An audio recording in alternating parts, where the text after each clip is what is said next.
Seorang gadis bernama Neila Salah baru saja lulus dari sekolah menengah atas, dan hari ini adalah hari pertamanya di perguruan tinggi.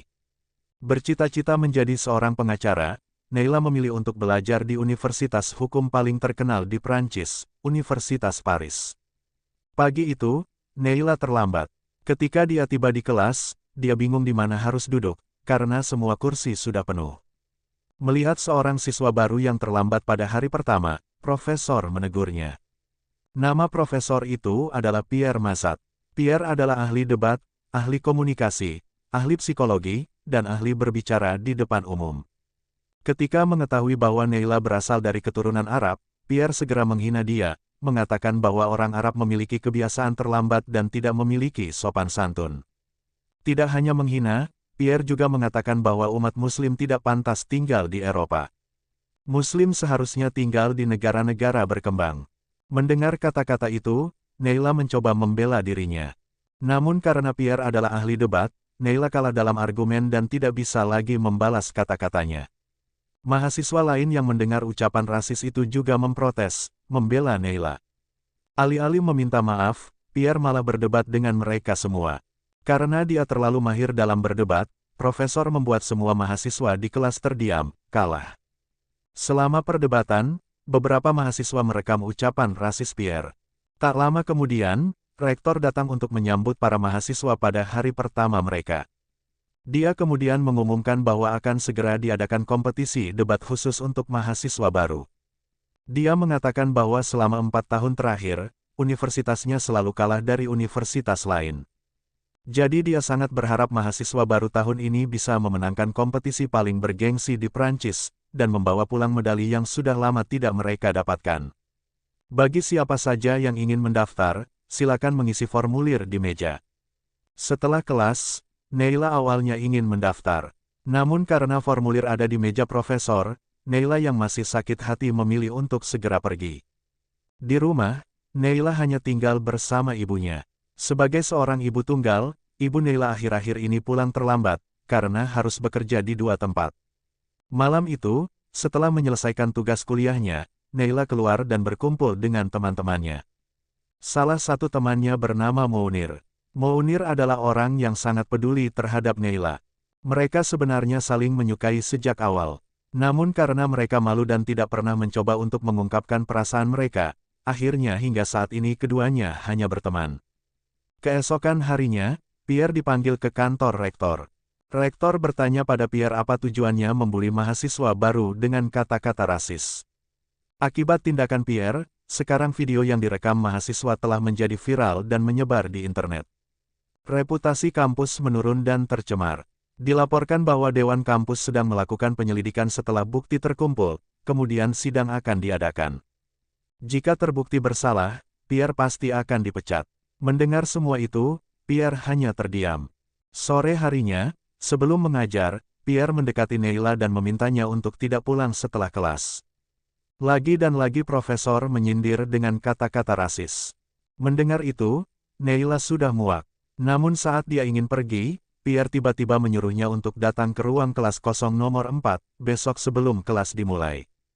Keesokan harinya, meski Neila masih kesal, namun karena Pierre adalah profesornya, dia tidak punya pilihan selain menuruti dan datang ke kelas kosong.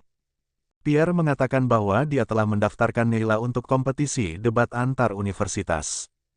Jadi mulai sekarang, sebelum pulang, Neila harus datang ke kelas ini untuk latihan.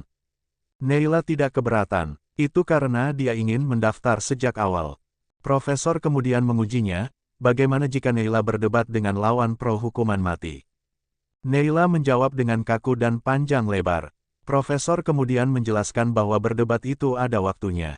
Jadi kita harus menggunakan kalimat yang pendek, ringkas, dan jelas. Jangan fokus pada topik, tapi fokus pada lawan. Jika lawan kita pro hukuman mati, dan dia bahkan menjelaskan tentang data, fakta, dan alasan mengapa hukuman mati harus dilakukan, maka jangan takut. Kita hanya perlu mengatakan, baiklah, Anda pro hukuman mati, dan saya tidak, yang berarti Anda pro kematian, dan saya pro kehidupan. Skakmat, penonton pasti akan bertepuk tangan dan kita memenangkan debat. Mendengar pengetahuan baru ini, Neila berkata pada dirinya sendiri, ini bisa jadi pengetahuan dari profesor. Setelah kelas, Neila berkumpul dengan teman-temannya. Saat berbicara, tampak jelas bahwa Munir dan Neila saling mencuri pandang. Teman-temannya sebenarnya sadar bahwa Neila dan Munir saling menyukai. Namun mereka pura-pura tidak tahu. Malam itu, Pierre terlihat pulang dalam keadaan mabuk. Di jalan, dia melihat seorang wanita yang sedang memungut kotoran anjingnya. Meskipun sedang mabuk, Pierre tetap menjengkelkan. Di sana, dia tiba-tiba memulai perdebatan dengan wanita itu. Karena kalah dalam perdebatan, wanita itu sangat kesal, lalu melemparkan kotoran anjingnya ke Pierre. Untungnya tidak kena Pierre, wanita itu semakin kesal, lalu pergi begitu saja. Lagi dan lagi Pierre memenangkan debat. Keesokan harinya di kelas kosong, saat baru masuk, Pierre langsung mengejek pakaian Neila yang jelek, seperti milik seorang pamiskin. Neila awalnya tidak apa-apa, tetapi ketika Pierre menghina ras dan agamanya secara rasial, Neila marah dan pergi. Sebelum pergi, Pierre terus mengucapkan kata-kata rasis. Karena tidak tahan lagi, Neila mengatakan bahwa dia membenci Pierre, dia sangat membencinya. Mendengar itu, Pierre juga mengajarkan bahwa jika kita ingin mengungkapkan perasaan kita, kalimatnya harus menusuk. Kalimat, "Aku membencimu," meskipun diucapkan berkali-kali, tidak akan ada efeknya. Namun jika Anda berkata, "Aku sudah mencoba menyukaimu tapi tidak bisa, melihat wajahmu saja aku merasa jijik," dengan kalimat itu lawan bicara atau lawan kita pasti akan tertusuk. Itulah seni berbicara. Meski masih kesal, Neila mulai mengerti. Pierre juga mengatakan kepadanya untuk tidak memakai pakaian jelek seperti itu besok.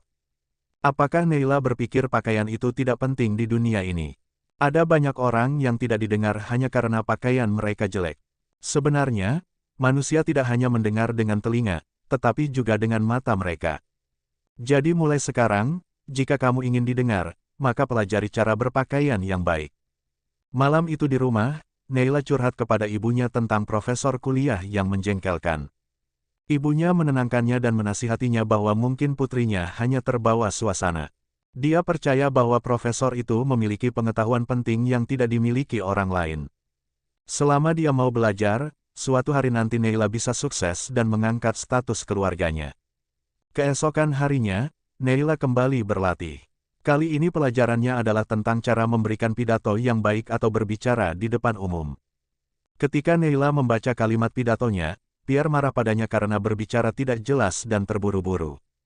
Jangan terburu-buru. Setiap kali berbicara, kamu harus berhenti 3 kalimat, agar orang lain bisa mencerna kalimat sebelumnya.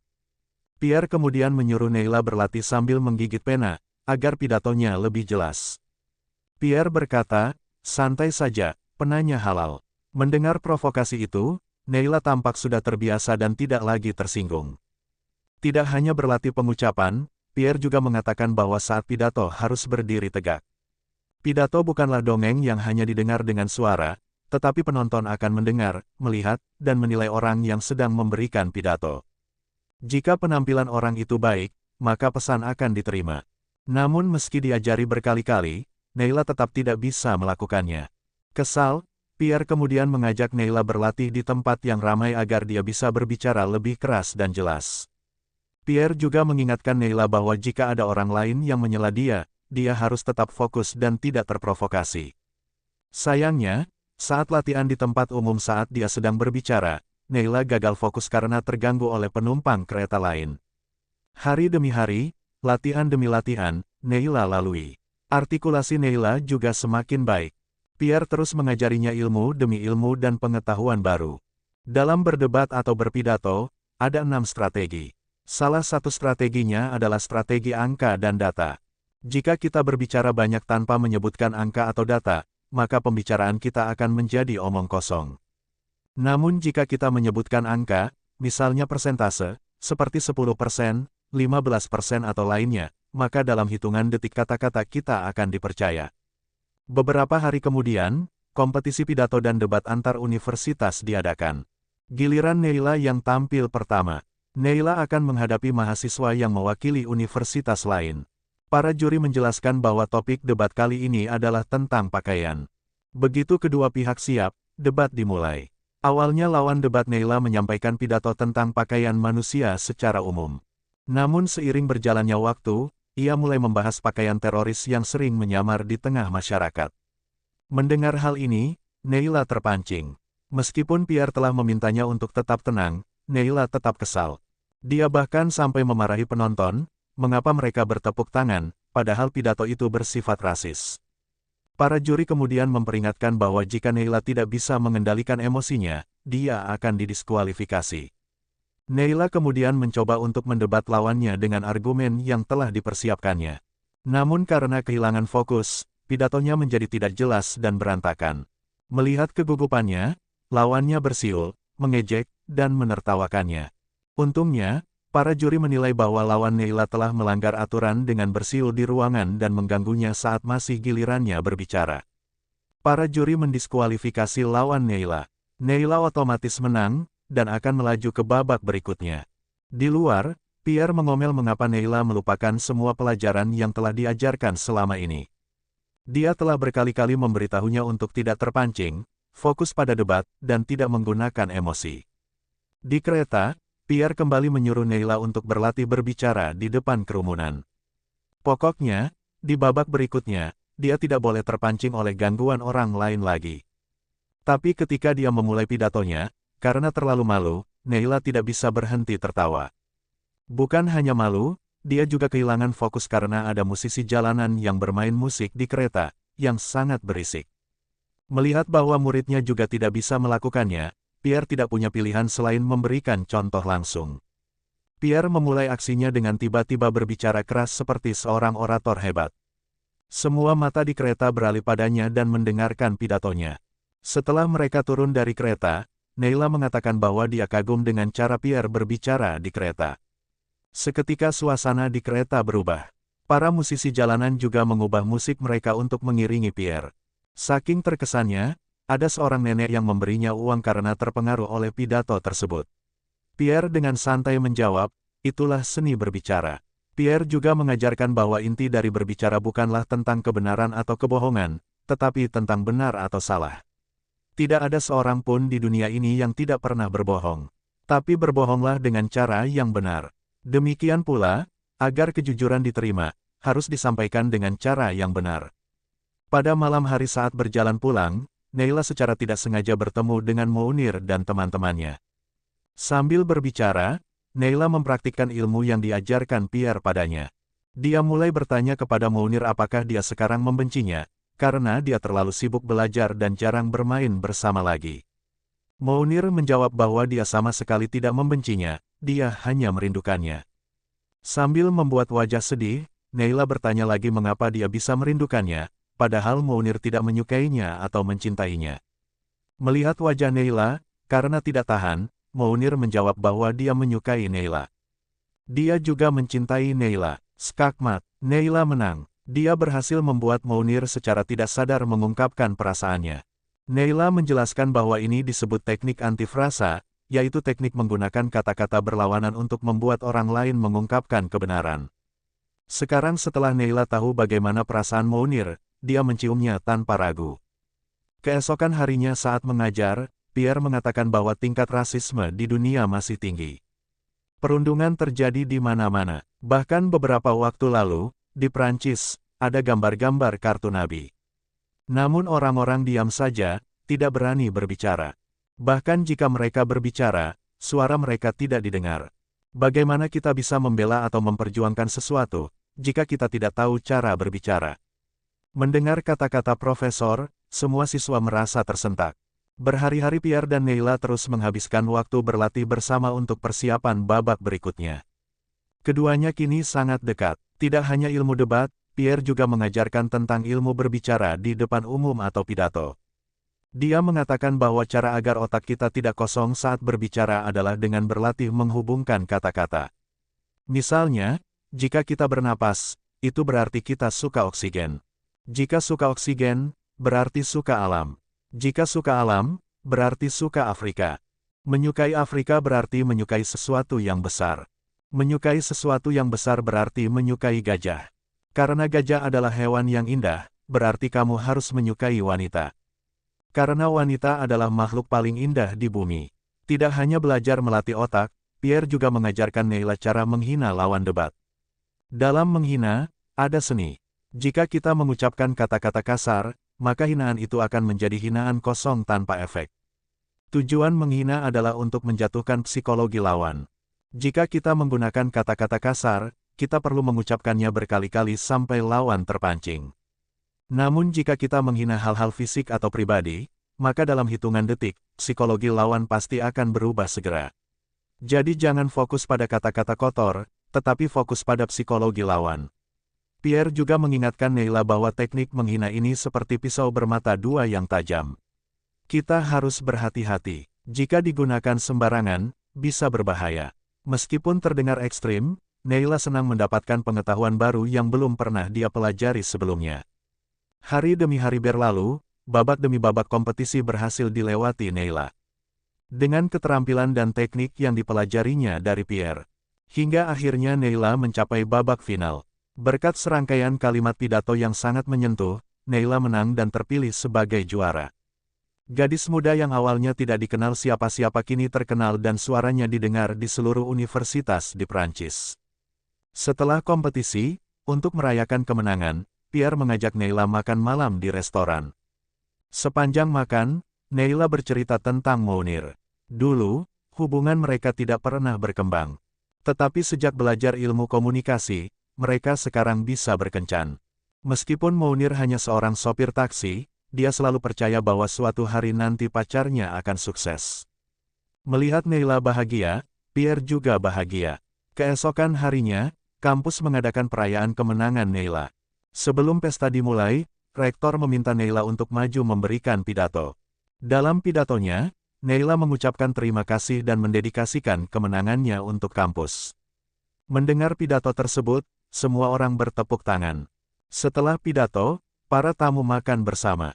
Di tengah keramaian, seorang mahasiswa senior mendekat dan mengucapkan selamat kepada Neila. Namun apa yang Neila ketahui, Pierre adalah orang yang telah merencanakan semuanya. Pertama kali Neila terlambat masuk kelas, kemudian Pierre secara terbuka memperlakukannya dengan cara rasis, meskipun mahasiswa lain merekamnya. Apakah Neila mengira itu kebetulan? Pierre sengaja membuat kejadian itu viral di internet untuk menarik perhatian publik. Pierre juga sengaja mendaftarkan Neila dalam kompetisi paling bergengsi di Prancis, yang disaksikan banyak orang. Semua ini adalah bagian dari rencananya. Pierre tahu karena dia juga pernah berada dalam situasi Neila. Bagi seorang profesor seperti Pierre, Neila adalah percobaan yang sempurna. Neila adalah seorang wanita, dan wanita sering dianggap lebih rendah daripada pria. Neila adalah Muslim, dan Islam sering dianggap sebagai agama teroris.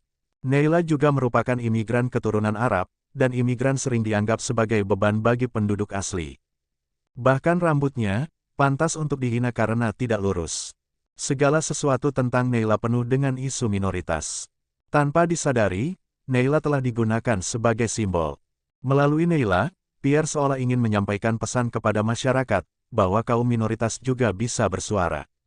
Dan suara mereka pantas didengar. Tapi untuk menyampaikan pesan moral itu, Pierre rela mengorbankan dirinya sendiri. Apakah Neila tahu, bahwa sejak rekaman video rasis Pierre viral di internet, reputasinya akan hancur. Selama berminggu-minggu, Dewan Kampus telah melakukan penyelidikan. Dan kabarnya, sidang kode etik akan diadakan besok. Jika terbukti bersalah, Pierre akan dipecat. Karena nama baiknya sudah hancur, dia pasti tidak akan diterima di universitas manapun dan tidak akan pernah bisa mengajar lagi seumur hidupnya. Mendengar cerita ini, Neila terkejut. Dia berjalan mendekati Pierre dan berkata bahwa dia sudah tahu semuanya. Apakah Pierre berpikir bahwa Neila bisa bahagia dan menikmati semua ketenaran ini, sementara profesor yang selalu membimbingnya diam-diam berkorban hingga merusak kariernya sendiri? Kecewa, Neila pergi meninggalkan Pierre. Keesokan harinya, Neila bolos kuliah dan mengurung diri di rumah. Di sisi lain, Pierre terlihat sedang bersiap untuk menghadapi sidang kode etik. Meskipun masih merasa kesal, namun karena terus memikirkannya, Neila akhirnya pergi ke rumah Mounir sambil menangis. Dia curhat padanya tentang profesornya. Dia benar-benar bingung harus berbuat apa. Mounir mengatakan bahwa wanita yang dia cintai bukanlah wanita yang lemah seperti ini. Neila harus pergi ke persidangan. Dengan keterampilan komunikasi yang telah diajarkan Pierre padanya, Mounir yakin Neila akan mampu meyakinkan Dewan dan menyelamatkan profesornya. Tanpa membuang waktu, Mounir segera menyuruh Neila pergi. Sesampainya di kampus, Neila berlari menuju ruang sidang. Saat dia masuk, Dewan kampus dan rektor sedang menginterogasi Pierre. Dewan ingin mengusirnya keluar, tetapi Neila meminta izin untuk memberikan kesaksian. Dia berharap kesaksiannya bisa dipertimbangkan. Setelah diizinkan masuk, Neila kemudian mulai bersaksi di depan Dewan. Neila mengatakan bahwa awalnya dia membenci Pierre karena bersikap rasis dan merendahkan agamanya.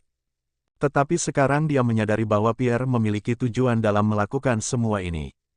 Pierre ingin mengajarkannya bahwa jika ras, agama, fisik, atau hal-hal lain yang kita pegang teguh dihina oleh orang lain, maka kita harus tahu bagaimana cara mempertahankannya. Pada hari pertama, Neila hanya bisa marah. Tetapi sekarang, berkat bimbingan profesor, jika suatu hari ada orang yang merendahkan ras dan agamanya lagi, dia siap untuk melawan. Berkat bimbingan Pierre, hidupnya juga berubah. Sejak kecil, Neila tidak pernah berani bercita-cita karena dia hanya seorang minoritas. Anak imigran dari desa akan selalu kalah dengan penduduk asli yang sudah modern. Tetapi siapa yang menyangka bahwa dia bisa memenangkan kompetisi besar? Sekarang Neila percaya bahwa di masa depan dia pasti akan menjadi wanita hebat, berkat profesor rasis ini di sampingnya. Neila telah menemukan jalannya dalam hidup. Setelah menceritakan semua itu, Neila meninggalkan ruangan.